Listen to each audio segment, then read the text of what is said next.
جس سے آپ محبت کر رہے ہیں نا، اسے بھی پتہ ہو کہ آپ اس سے محبت کرتے ہیں۔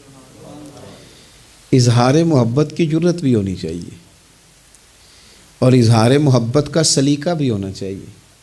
ہمیں آنا چاہیے یہ اظہار کرنا بھی کہ مجھے محبت ہے، یہ بھی ہمیں آنا چاہیے۔ دیکھو نا، لوگ نفرتیں کرتے ہیں تو ان کا اظہار کرتے ہیں کہ نہیں؟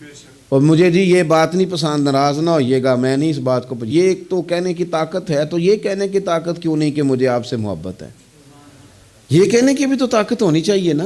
اس نے کہا تھا کہ اب تو دشمن کی اداؤں پہ بھی پیار آتا ہے، تیری الفت نے محبت میری عادت ہی کر دی۔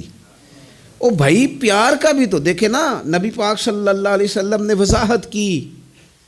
حضور فرمانے لگے جب تم کسی سے محبت کرو تو اسے بتاؤ کہ میں تم سے محبت کرتا ہوں۔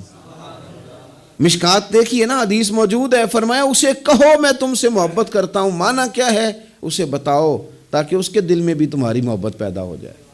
اس سے کہو جا کے۔ ایک صحابی نے نا، ایک بندہ گزر رہا تھا تو عرض کی یا رسول اللہ میں اس سے محبت کرتا ہوں۔ فرمایا اٹھ، یا رسول اللہ کیا حکم ہے؟ فرمایا اسے بتا کے آ کے میں تجھ سے محبت کرتا ہوں۔ حضور نے اٹھا کے بھیجا۔